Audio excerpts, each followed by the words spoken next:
आलोक academy channel में स्वागत है दोस्तों। बहुत दिनों बाद मैं वीडियो लेकर के आप तक उपस्थित हुआ हूँ। बीच में मेरा स्वास्थ्य काफ़ी गड़बड़ हो गया था, जुकाम, बुखार, खांसी और फीवर। और जब ये होता है तो लगता है सीजनल है या कोरोना है। तो मेरी हिम्मत पड़ी नहीं चेक कराने की, सीजनल ही लग रहा था। हफ्ते 10 दिन लग गए, बट हफ्ते 10 दिन में 7-8 दिनों में क्योर हो गया हूँ। और लगातार अगर फीवर नहीं आता है 4-5 दिन तक तो ठीक है, फिर मैं लोगों से मूव कर सकता हूँ, मिल सकता हूँ। तो इसलिए उम्मीद करते हैं कि मुझे कोरोना नहीं था, चेक मैंने नहीं कराया, इसलिए आप तक वीडियो लेकर के मैं नहीं आ पाया हूँ। खैर, आज हम लोग बात करेंगे विंटर ओलंपिक पर जो चीन में होने जा रहे हैं या शुरू हो गए हैं। विंटर ओलंपिक पर हम पर चर्चा करने जा रहे हैं।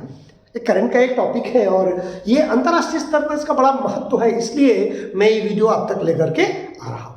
दोस्तों, जो भी गेम्स होते हैं, गेम्स जो है एक तरह से देखेंगे अगर तो कनेक्टिंग फैक्टर है।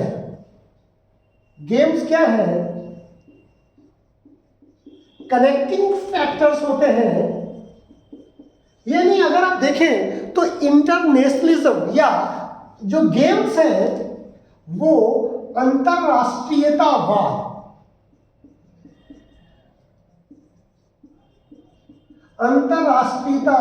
को बढ़ावा देते हैं, इंटरनेशनलिज्म को बढ़ावा देते हैं। यानी देश को जो राष्ट्रवाद की बाउंड्रीज से जकड़े हुए राष्ट्र है, भारत नहीं है, भारत अपवाद है, हम वसुधैव कुटुंबकम की बात करते हैं। लेकिन ज्यादातर जो आधुनिक टर्म में जो राष्ट्रवाद आया है ये मानवतावाद के खिलाफ है। कभी इसमें एक चिंतन हम लोग करेंगे, लेकिन फिर भी आज एक छोटी सी चिंतन आपको मैं बता रहा हूं। यानी गेम्स का क्या महत्व है, इंटरनेशनल लेवल के गेम्स का क्या महत्व है। जब गली कूचे में हम गेम खेलते हैं, आप जानते हैं उसका क्या महत्व है। मारा छक्का, ग्लास टूटा, आंटी नाराज, लेकिन पर फिर भी उसमें एक रिलेशन, एक अपनापन रहता है, एक टीम भावना, स्पिरिट भावना रहती है। उस गली से निकलते हैं, फिर हम लोग जिस लेवल पर गेम खेलते हैं वो गेम ऐसे हमको जोड़ता चला जाता है। ब्लॉक लेवल पर, जिले लेवल पर, फिर कमिश्नरेट लेवल पर, राज्य लेवल पर, फिर राष्ट्र लेवल पर, फिर अंतर्राष्ट्रीय स्तर पर। तो मानव को मानव से गेम्स जोड़ते हैं। ये बात क्लियर होगी। अब आते हैं कि गेम्स कैसे चीन ने मानव को मानव से जोड़ने की परंपरा का विरोध किया है। जब वो गलवान घाटी का वो व्यक्ति, चीन के लिए वो हीरो हो सकता है, भारत के लिए वो हीरो नहीं है।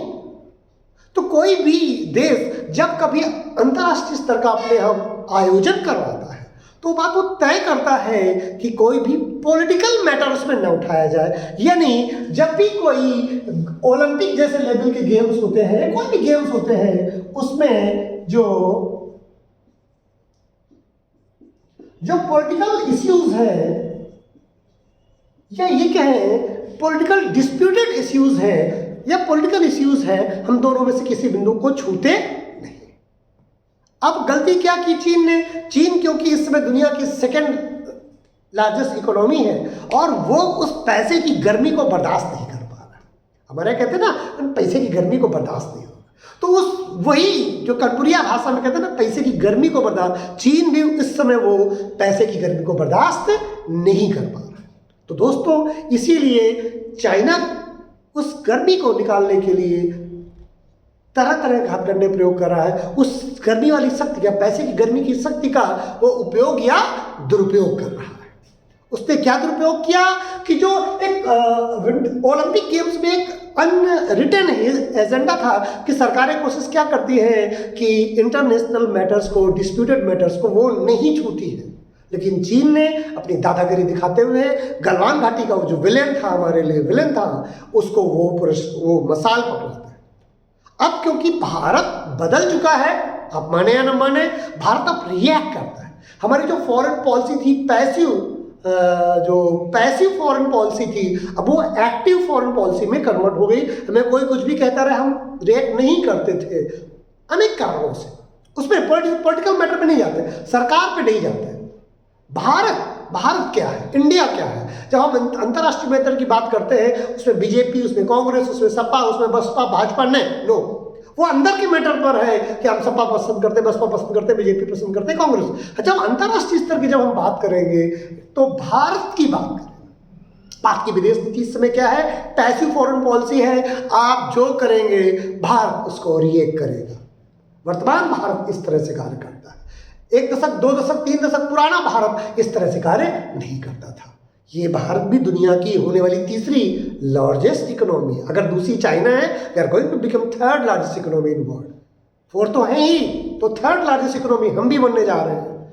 ठीक है, तो और 2030 तक हम थर्ड, हो सकता है सेकेंड भी लार्जेस्ट इकोनॉमी, हम चीन को भी पछाड़े 30-35 तक। तो आप उस इकोनॉमी से लड़ने जा रहे हैं जो वो भी अपने आप में महत्व रखती है। हम दुनिया के सेकेंड लार्जेस्ट पॉपुलेटेड देश है, दुनिया के फर्स्ट यंग राष्ट्र है, उभरती हुई अर्थव्यवस्था है, बहुत सारी कमियों के साथ में।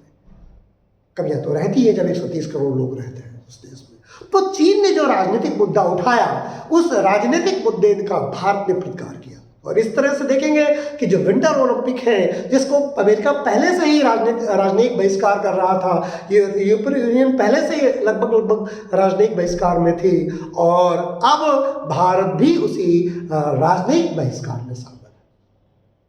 इससे क्या निष्कर्ष निकलता है कि भारत अब किसी भी मैटर को अपने अगेंस्ट अगर है तो उसको टॉलरेट करने के लिए तैयार नहीं है। तो दोस्तों, जो विंटर ओलंपिक है ये वैसे भी अब इस समय राजनीतिक मतभेद के आधार पर है। अब आगे ये दुनिया कैसे पॉलिटिकली जाएगी ये समझ में आ रहा है। एक त्रिगुट बन रहा है जिसमें आप देखेंगे रसिया भी है, चाइना भी है। रसिया के राष्ट्रपति व्लादिमीर पुतिन का एक बयान आया कि चीन और रसिया के संबंध किसी भी दुनिया के जो बनते हुए ऑर्गेनाइजेशन संगठन है उनसे बहुत बड़े हैं।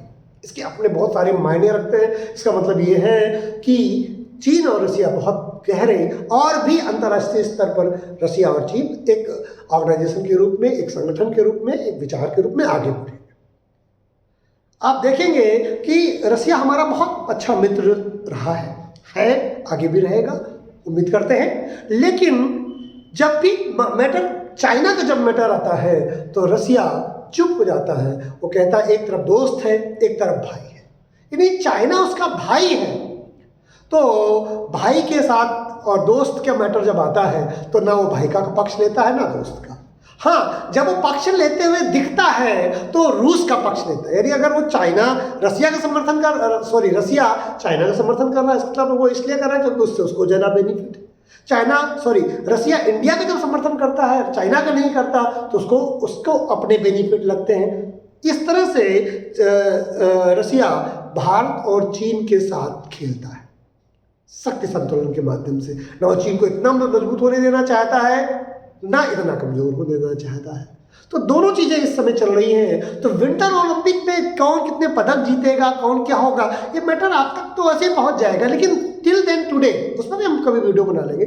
आजकल तक जो चीजें चल रही हैं उस पर एक पॉलिटिकल जो चीजें हुई, जो कूटनीतिक चीजें होने जा रही, जो दुनिया अब बटने जा रही है, उसमें आप कहीं न कहीं पर अभी तक की जो घटनाक्रम लग रहा है यूक्रेन के मैटर को लेकर के, ठीक है, उसमें क्या लग रहा है कि जो है रूस का झुकाव चाइना की तरफ और चाइना का झुकाव रूस की तरफ। आप जानते हैं चाइना तो वैसे भी अंतर्राष्ट्रीय स्तर पर गुंडागर्दी पर उतार आया है, तो वो भी कहीं न कहीं पर एक दूसरे के समर्थन करते हुए दिखाई दे रहे हैं। और आगे की जो दुनिया अब चलने वाली है वो शायद इसी क्रम में आगे बढ़ेगी। ये हमें विंटर ओलंपिक के जो एक दिन के, जो 2 दिन के, पिछले 48 से 50 घंटे के जो विकास हमें दिखाई देती है, बयानबाजी हमें दिखाई देती है, उससे हमें ये निष्कर्ष निकालना काफ़ी आसान हो जाता है। दोस्तों, उम्मीद है कि मेरा यह प्रयास आपको पसंद आया होगा। अगर यह प्रयास पसंद आया है, अगर मेरे विचार आप तक आपको अपील करते हैं, आपको बेनिफिशियरी लगता है नहीं, इसको देखने से कुछ ज्ञान प्राप्त हुआ है, तो चैनल को लाइक करें, सब्सक्राइब करें और शेयर अवश्य करें, जिससे कि मैं आप तक नित्य नए विचार लेकर के उपस्थित हो सकूं। दोस्तों, मैं इस समय क्लास प्लस में ऑनलाइन भी एक अपना प्लेटफॉर्म बनाया है मैंने, तो आप चाहें तो आलोक IAS अकेडमी का प्ले स्टोर से ऐप भी आप डाउनलोड कर सकते हैं और उसमें धीरे धीरे मैं ऑर्गेनाइज तरीके से आपको जो है study material with video and audio को, वीडियो एंड नोट्स के रूप में, PDF के रूप में उपलब्ध कराऊंगा। कुछ उसमें निःशुल्क होंगे, कुछ मिनिमम चार्जेस पर आपको उपलब्ध होंगे। दोस्तों, आज मैं अपने विचार यहीं समाप्त करता हूं। नमस्कार, जय हिंद, जय भारत।